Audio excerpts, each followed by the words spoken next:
صحیح مسلم کی روایت ہے، حضرت جابر رضی اللہ تعالیٰ عنہ بیان کرتے ہیں، لانا رسول اللہ صلی اللہ علیہ وسلم آکل الربا وموکلہ وکاتبہ وشاہدیہ وقالہم سوا۔ اللہ کے رسول نے سود لینے والے پر لعنت کی، سود دینے والے پر لعنت کی، سودی معاملات لکھنے والے پر لعنت کی، اور سودی معاملات میں گواہ بننے والے پر بھی لعنت کی ہے، اور فرمایا کہ یہ سارے کے سارے گناہ میں برابر کے شریک ہیں۔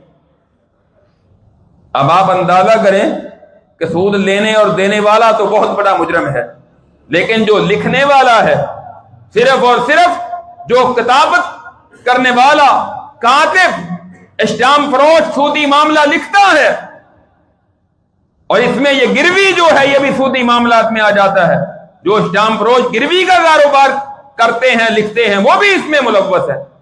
ہمارے اسی علاقے کے ایک دوست ہیں، وہ کہتے ہیں جب سے مجھے پتا چلا تو اس وقت سے میں نے گروی کا کام کرنا چھوڑ دیا ہے، میں کبھی اسٹامپ نہیں لکھتا۔ ایک بندہ ایک دن ان کے پاس آ گیا، کہتا ہے کہ گروی کا ایک اسٹامپ لکھ دیں، کہنے لگے میں نہیں لکھتا۔ اور نہیں، آپ نے کیا کرنا ہے، ہم نے آپ کو پیسے دینے، آپ نے لکھ دینا، آپ کا کیا عمل دخل ہے؟ کہنے لگے میں نے نہیں لکھنا، دیکھ لیا آپ کو، پہلے ساری عمر آپ لکھتے رہے، آپ حاجی بن گئے۔ وہ کہنے لگے میں نے کہا کہ پہلے میں بغیرت تھا، اب اللہ نے مجھے غیرت دے دی ہے، تم مجھے دوبارہ بغیرت بنانا چاہتے ہو، تم مجھے دوبارہ حرام کھلانا چاہتے ہو؟